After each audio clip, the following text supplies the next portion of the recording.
Zelena luč. Zdravo, jaz sem Jan Grilc. Prejšnji teden sem se imel možnost pogovarjati z enim izmed najbolj priznanih slovenskih prometnih strokovnjakov. Srečala sva se z doktorjem Nejcem Geržiničem, ki raziskuje in živi z javnim prometom. Dela namreč na Tehniški univerzi v nizozemskem Delftu. Gre za mesto velikosti Maribora, ki leži na zahodu Nizozemske med mestoma Haag in Rotterdam. Poznano pa je kot ena izmed kolesarskih prestolnic sveta in ima izjemno dobro delujoč sistem javnega prometa. V zeleno luč dr. Nejc Geržinič tako prinaša osebne in raziskovalne izkušnje. Imamo zeleno, gremo!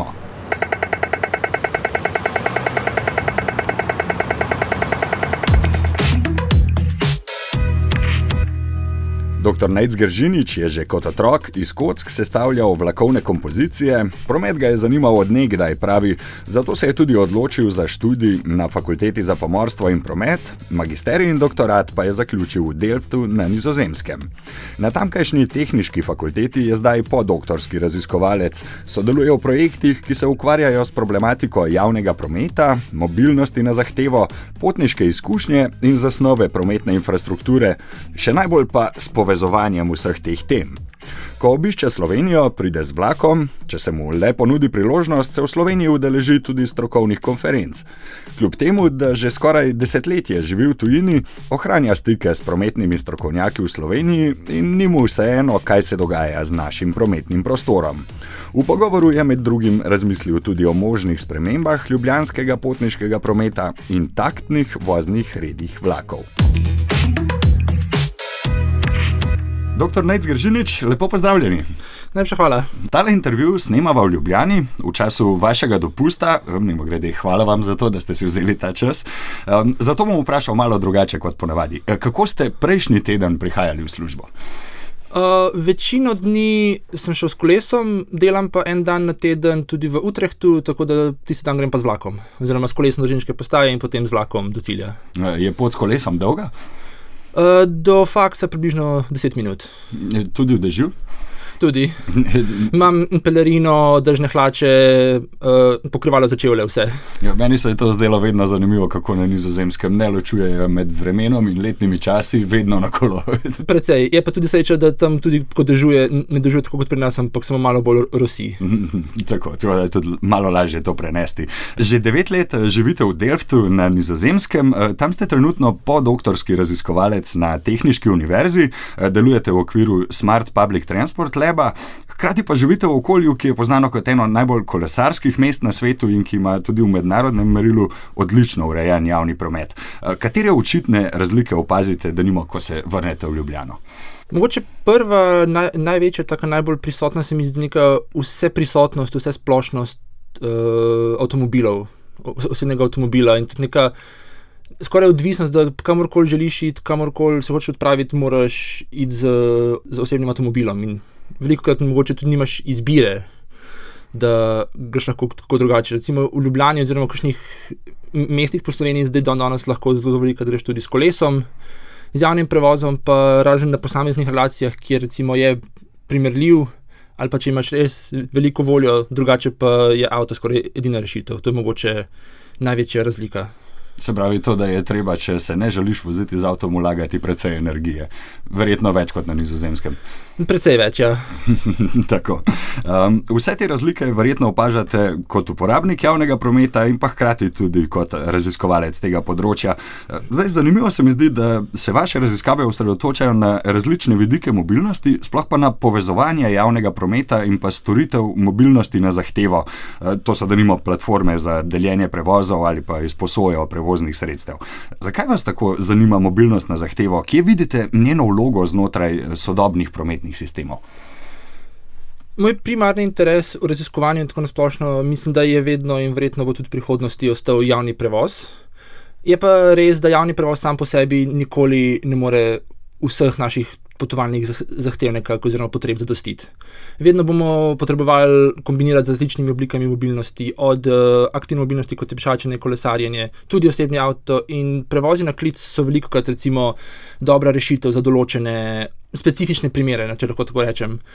Poleg tega sem se osredotočil na to temo tudi, ker pred približno 5-6 leti je bilo okrog tega veliko zanimanja, Uber se je širil povsod, nekako razvoj teh digitalnih tehnologij je bilo veliko zanimanja in smo se tudi odločili v laboratoriju, da bomo raziskali, kakšen pa ima to dejansko potencial, kako ljudje to vidijo, v kakšnih primerih bi uporabljali in smo se nekako iz tega vidika odločili pogledati to. Potem sem pa tudi jaz se prav odločil, da želim navezati povezavo, kako deluje to skupaj z javnim prevozom. V katerih situacijah recimo je slabo, ker tekmujeta in recimo odžirata en drugemu potnike, v katerih situacijah pa recimo lahko sodelujete in imata komplementaren učinek. Tako da kar smo ugotovili predvsem je, da sploh v Evropi recimo je to precej nišna rešitev in recimo deluje predvsem na področjih, kjer je nižja gostota poselitve, kjer recimo javni prevoz je res neučinkovit, ker je samo par potnikov recimo na dan. Hkrati pa to odlična rešitev, ker lahko še vedno ljudem zagotavlja neko življenje brez avtomobila, ker jim omogoča nek dostop do bližnjih krajev, do bolj učinkovitega javnega prevoza. In niso prisiljeni v lastništvo avtomobila, kar se v Sloveniji rado dogaja. Tako. No, raziskujete pa tudi povezovanje različnih oblik mobilnosti, se pravi tudi tiste rešitve za tako imenovani prvi in zadnji kilometer poti. Se vam zdi, da smo v Sloveniji že izkoristili potencial s povezovanjem različnih prevoznih možnosti? Mislim, da o tej temi se v Sloveniji še ni tako veliko govorilo, tako da mislim, da je še precej veliko potenciala v tem. V zadnjih letih sicer se dogaja precej sprememb, recimo na železniških postajah se gradijo kolesarnice oziroma parkirna mesta za kolesa, kar je recimo eno prvih in najlažjih načinov, kako združiti različne oblike in kako kombinacijo kolesa in javnega prevoza unovčiti, ki je ena najboljših, najbolj učinkovitih kombinacij, recimo, če želimo pripraviti dobro alternativo osebnemu avtomobilu. Poleg tega recimo imamo v Ljubljani sistem bicikel, ki deluje že vrsto let tudi relativno dobro, nekakšna integracija tudi je z enotno mestno kartico, tako da je s tem olajšano. Sicer je ločen način plačila oziroma moraš imeti posebno uporabniško ime recimo in pa naročnino za LPP ali pa za bicikel, tako da tukaj ni toliko integracije, ampak je pa ena kartica, kar je še vedno udobno za uporabnika. Je pa še precej potencijala, tudi recimo sam javni prevoz velikokrat ni integriran med sabo, tako da že tukaj imamo veliko izzivov, ki bi jih lahko izboljšali. Mislite, glede usklajevanja voznih redov? Tako. No, kar precej dobrih primerov smo že slišali iz Nizozemske na tem področju, predvsem to povezovanje vlaka in kolesa, ki ste ga omenili. Tam za kolesa tudi skrbijo železnice, če se ne motim, ne? Tako, tam se je pred kakšnimi, mogoče že 15-20 leti so se na nizozemskih železnicah odločili, da bodo šli bolj v to smer kombiniranja in konec koncev to je tudi moja trenutna tema na postdoktorskem raziskovanju, predvsem pregled te kombinacije aktivne mobilnosti in javnega prevoza oziroma železnic. Kolo ima precej večji radij oziroma domet kot recimo pešhoja. V 10-15 minutah si lahko kjerkoli v radiju 5 km, kar je precej velik domet.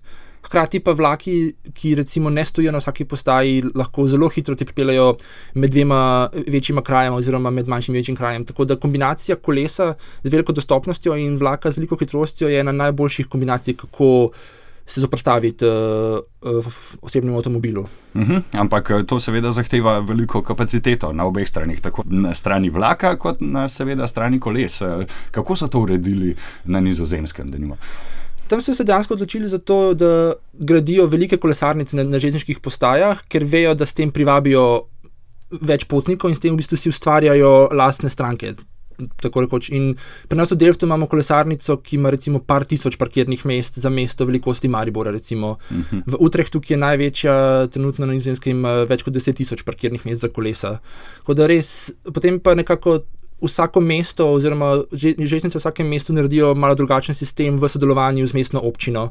V nekaterih mestih, recimo v Delftu, so si res želeli, da je kolesarnica zastonj, ker drugače se ljudje puščali kolesa v okolici postaje in si tega na občini res niso želeli.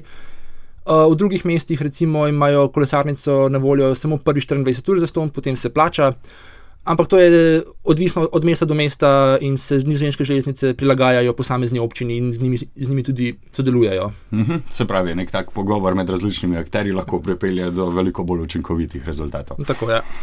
No, kljub temu, da že kar nekaj let živite v Delftu, pa ste še vedno aktivno vključeni tudi v slovenski prometni prostor, no, če lahko tako rečemo. S slovenskimi kolegi ste v zadnjih letih sodelovali pri pripravi nekaterih zelo konkretnih predlogov za izboljšanje javnega prometa. Če pogledamo najprej lokalni promet v Ljubljani, v okviru Koalicije za trajnostno prometno politiko ste v projektu pod imenom Zmaj izrisali nove hitre avtobusne linije, ki bi pomenile praktično preobrazbo javnega potniškega prometa v Ljubljani. Kakšnim razmislekom ste v bistvu sledili pri tej zasnovi in na kakšen način ste si zamislili nov sistem? Sistem Zmaj temelji na konceptu BRT, se pravi, to je angleška kratica za Bus Rapid Transit, kar prevede v hitre avtobusne linije oziroma hitri avtobusni prevoz. Temelji pa na tem, da delujejo avtobusne linije skoraj kot metro linije, se pravi, da vozijo z visoko frekvenco in imajo precej ločeno infrastrukturo, se pravi, da se ne ustavijo v gneči in da lahko peljejo po svojem pasu mimo. To je bila ena usmeritev, druga je bila pa, da smo nekako prešli iz trenutnega sistema urejanja linij v Ljubljani, ker imamo veliko linij, ki sicer omogočajo precej direktnih povezav, ampak so relativno nizko frekvenčne, sprav ne vozijo tako pogosto. V ta drugi koncept sta nekako dva glavna koncepta v načrtovanju, da gremo v sistem, da je čim manj linij, da je sistem čim bolj poenostavljen in da so linije čim bolj frekventne, da so res vsakih par minut, da potnik ne rabi gledati na uro, da pride in v eni 2 minutah pride avtobus in da lahko pot nadaljuje. To je nekako glavno vodilo in tudi v svetu nekako se gre vedno bolj v to smer pri načrtovanju, sploh ker vemo, da v javnem prevozu velika večina potnikov oziroma poti bi potrebovala prestop. Tako da, če načrtujemo sistem, ki prestope optimizira, kjer so prestopi čim manj stresni oziroma ki so čim krajši, potem lahko čim več potnikov privabimo na javni prevoz. Če pa načrtujemo recimo tako, da je čim bolj direktno, bo seveda tisti, ki imajo to direktno povezavo v tisti situaciji na voljo, s tem bo zelo super. Tisti, ki pa bojo mogli prestopati, kjer bojo vedno obstajali, pa enostavno ne bodo uporabljali javnega prevoza, ker bojo mogli prestopati, vmes bojo čakali tudi 15-20 minut in to odvrne vsakega potnika. Se pravi, da bi v bistvu te nove hitre avtobusne linije predstavljale nekakšno hrbtenico prevažanja po mestu, potem pa bi ostale linije se navezale na njih in ker bi imele vse visoko frekvenco, bi s tem skušali skrajšati potovalne čase. Tako, ja. Se pravi, recimo na vseh teh glavnih vpadnicah, ki jih imamo v mestu Ljubljana, se pravi Dunajska, Celovška, Tržaška, bi imeli po eno linijo, ki res vozi vsake 3-4 minute. In se tudi srečajo v mestu, ostali kraki recimo so potem tudi napajani, lahko tudi iz centra z nekoliko nižjo frekvenco ali pa se navezujejo na samem kraku, da lahko ljudje prestopijo potem. Seveda se tudi potem sistem naredi tako, da ne rabiš 5 prestopov, da vedno si lahko v enem ali pa največ 2 prestopih med katerima koli 2 točkama v mestu recimo. Ampak zahtevalo bi pa to rumene pasove po vseh glavnih vpadnicah v Ljubljano. Mislim, da to je nekaj, kar bi potrebovali v vsakem primeru tudi pri trenutnem sistemu. To načeloma ni toliko odvisno od tega samega sistema. S tem z rumenimi pasovi predvsem zagotovimo, da je avtobus hitrejši, da se ne ustavi v gneči in da nekako damo prednost potnikom, ki uporabljajo javni prevoz. Ker konec koncev je tudi to precej bolj učinkovita oblika potovanja. In s tem se poveča tudi zanesljivost javnega prometa. Zagotovo. Mislim, voznih redov predvsem. Ja, tako. No, lani pa ste, kar odmevno, bili tudi eden od soavtorjev študije o možnosti uvedbe taktnega voznega reda za vlake in avtobuse v Sloveniji. Predvsem se je ta študija osredotočala na vlake. Vemo, zdaj razen v redkih primerih so ti prevozi večinoma neusklajeni, so sporadični in pa precej neredni. Vaša trditev v študiji pa je, da bi v Sloveniji že zdaj lahko uvedli taktni vozni red, torej redne odhode denimo vlakov med 2 vozliščema po nekem ustaljenem časovnem koridorju. Nam lahko najprej razložite osnove delovanja taktnega voznega reda, kakšne izboljšave za potnike naj bi v bistvu prinesel? Taktni vozni red je nek precej enostaven koncept in tudi na določenih linijah železniških in tudi avtobusnih ga že poznamo. Recimo na relaciji med Ljubljano in Kamnikom vozijo vlaki v taktu 1 ure. Torej, glavna stvar je, da vlak vozi ali pa avtobus, neka linija vozi na rednih intervalih, vsakih 60 minut, 30 minut, 15 minut, ki se ponavljajo lahko vsako uro. Tudi to ni nujno, ampak za potnika je to precej lažje, ker potem veš, da imaš recimo, če je linija taktna na 60 minut, veš, da imaš vsako uro ob 15 minut čez uro vlak. Če je 30 minut, imaš ob 15 in 45 čez uro, ampak je nek reden, fiksen interval. To ljudem daje, to je enostavno, kar pomeni, da se ljudje lahko zapomnejo, poleg tega jim pa daje nek občutek zanesljivosti, da vejo, da imajo vedno, ne glede na ura 6 zjutraj, 3 popoldne ali pa 8 zvečer, da imajo vedno vlak vsake pol ure, vsako uro in da lahko s tem nekako tudi računajo, da ne rabijo skrbeti. Torej, zakaj tega še nismo uvedli v Sloveniji? A to zahteva ogromne investicije v infrastrukturo? A kje je težava? Odvisno zdaj od tega, kakšen tak želimo uvesti, ampak sigurno se precej da narediti že na obstoječi infrastrukturi oziroma res mogoče z manjšimi popravki. Takti sicer mogoče ne bi bili 15-minutni ali pa 10-minutni, ampak na velikem delu slovenskih prog bi se recimo 60 ali pa 30-minutni tak že zdaj lahko uvedel, pa se ne. Recimo kamniška proga smo tudi prav izračunali, da bi se že zdaj lahko recimo 30-minutni takt upeljal glede na trenutno infrastrukturo. Enako sem gledal izračunati, da bi recimo za progo med Celjem in Velenjem lahko vozil vlak vsakih 30 minut v rednem taktu. Za višje takte oziroma za bolj pogoste odhode bi seveda potem potrebovali dodatna izogibališča oziroma dodatne dvotirne proge, to zagotovo. Je pa na veliko odsekih, sploh na železnicah, problem ne toliko sama infrastruktura, ampak recimo signalno-varnostni sistem, ki recimo ne omogoča, da lahko vlaki vozijo relativno toliko skupaj ali pa da recimo ne morete se na eni postaji srečati dva vlaka.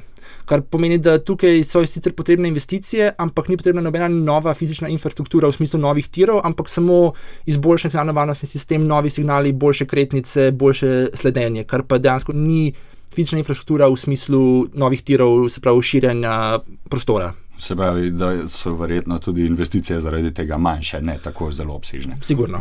Recimo, v tujini že veliko uporabljajo taktni sistem, tudi v nekaterih sosednjih državah Slovenije. Kakšne so izkušnje? Poznate tudi vi iz vašega okolja, kjer živite, podoben sistem? Na Nizozemskem obstaja taktni vozni red, mislim, da že nekaj desetletij, ki se razvija tudi lepo počasi medkrajevni vlaki, recimo vsakih 60 minut, potem so jih povečali na 30 minut, ko se je recimo povpraševanje povečevalo. Zdaj med največjimi mesti na Nizozemskem vozijo vlaki vsakih 10 minut že. Tako da recimo zame iz Delfta imam vlak v Amsterdam ali pa v Utrecht vsakih 10-15 minut. V Rotterdam, Haag, ki sta čisto zraven Delfta, je vlak vsakih 5 minut. In s tem so tudi ugotovili, da dobijo precej več potnikov.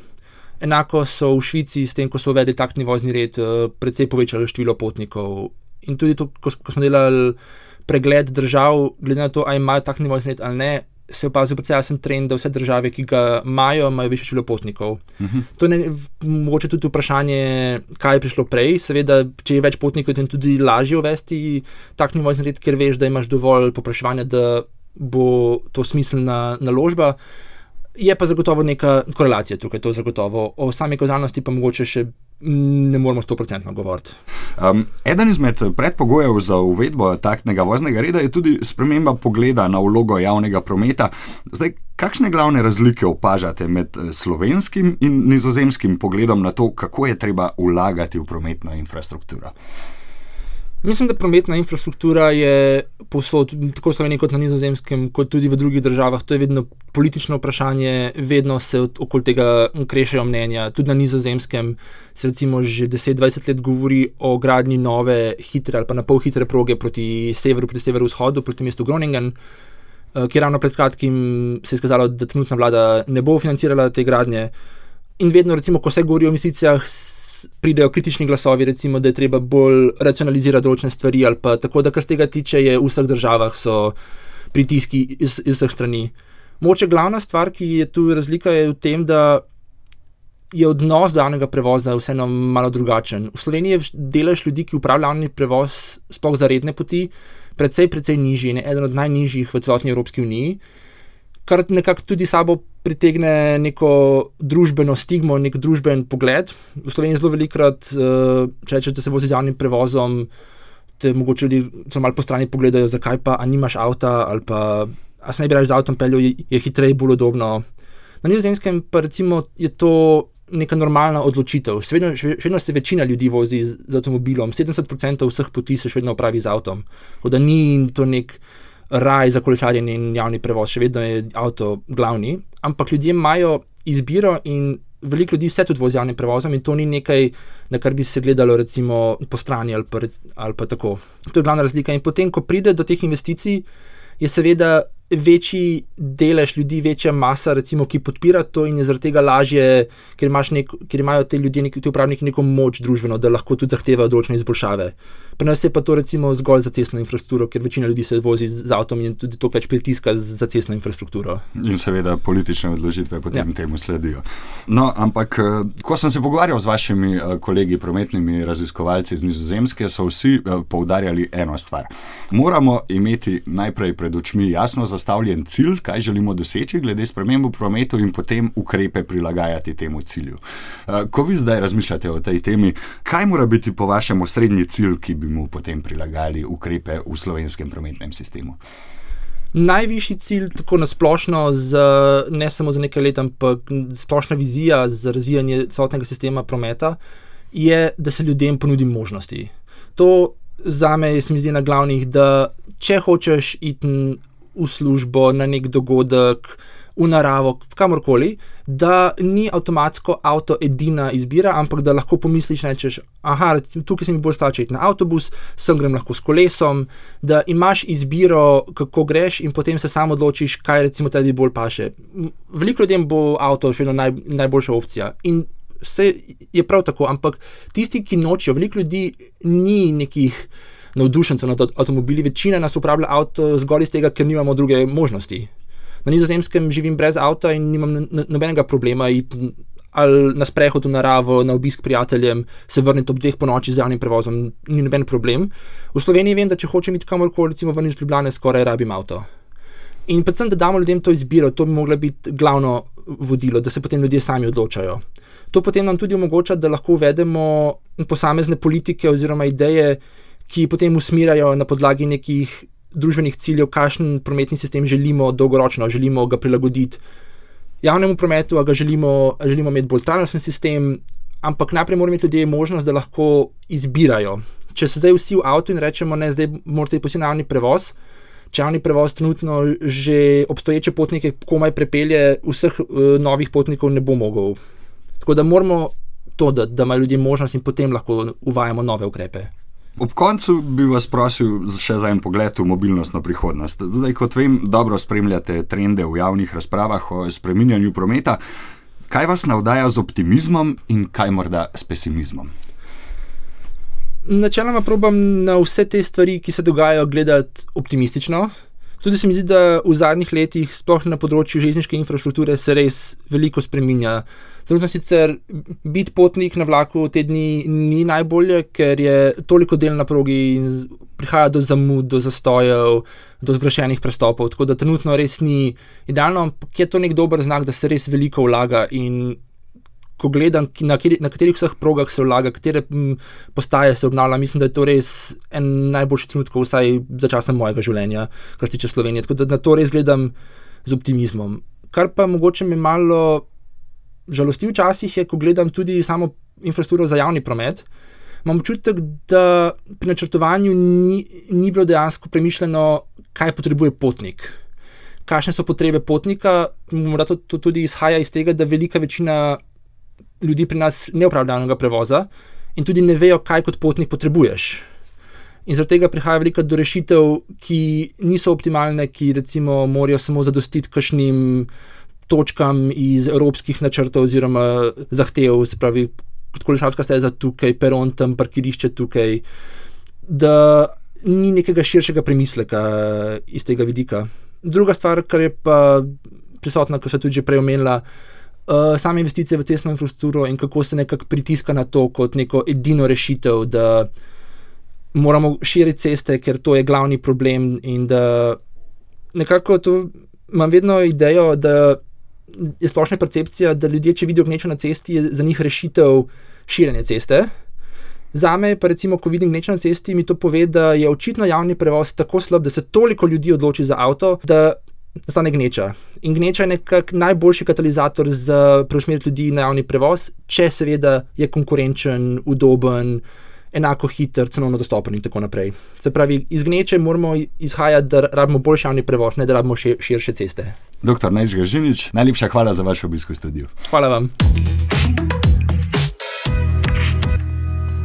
Hvala torej dr. Geržiniču za razmisleke. Poglejmo še nekaj drugih novic in priporočil. Pred nekaj dnevi se je končala akcija Polni zagona kolesarimo v službo, o kateri smo govorili tudi v Zeleni luči. Končni izplen je tak. Akciji se je pridružilo skoraj 1800 kolesarjev, polovica od njih se je vključila prvič. S kolesi so se vozili v 100 občinah in skupaj prevozili 230 tisoč kilometrov. Z izbiro kolesa namesto avtomobila so prihranili 36 ton CO2, toliko ga v enem letu absorbira 722 odraslih dreves. Bravo, kolesarji, dobra priprava za glavni del sezone.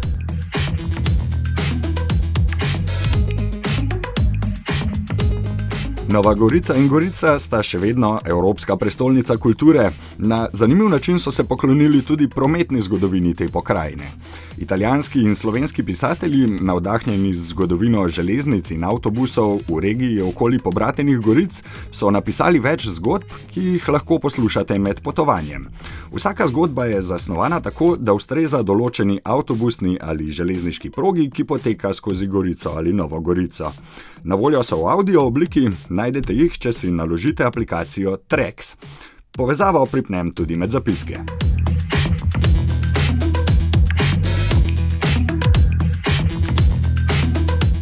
Na spletni strani Vala 202 ali med podcasti najdete radijsko gloso Zapisi iz močvirja, v kateri je Marko Radmilovič pred kratkim za protagoniste vzel železnice, ceste in potovalne čase. Sprašuje se, ali smo suverena država, če ne zmoremo omogočiti dostojne 21. stoletju primerne pretočnosti ljudi, blaga in storitev znotraj naše države? Priporočam v poslušanje. V zadnjem delu oddaje ponavadi tiči ena zgodbica, tokrat pa malo drugače povzamem eno sporočilo poslušalca in sklepe, debate in prepire z znanci prepustim kar vam. Ljubljančan z Dola je poslal svoj opis srečanja z dostavnim kombijem, ki je zjutraj zablokiral pločnik na Bavarskem dvoru. Če lahko dodam, v zapisu je bilo moč zaznati tudi nekaj gneva. Z voznikom kombija sta imela očitno kar glasno izmenjavo, nasprotujoči si argumenti pa so bili: pešec je vozniku zabrusil, da blokira pločnik, voznik je pešcu povedal, da ima med kombijem in steno dovolj decimetrov prostora, da gre lahko mimo, in zraven dodal, da kam pa naj drugam parkira. Poslušalec je še dodal, da se je zjutraj res težko premikati kot kolesar ali pešec, saj si dostavne službe prilastijo vse tiste prometne površine, ki jih potrebujejo tisti trenutek, ne da bi mislili na ostale udeležence v prometu. Tako, dajem vam v razpravo. Imeli bi torej dostavljavce, a ne na pločnikih in kolesarskih stezah, pa tudi na cestah ne. Kje je torej tu rešitev za vse?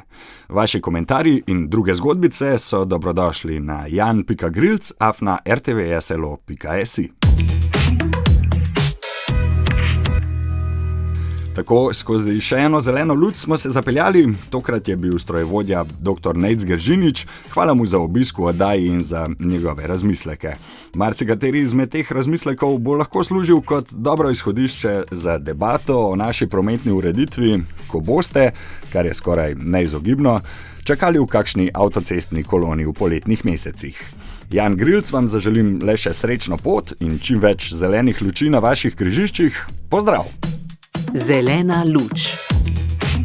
Podcast o mobilnosti 21. stoletja.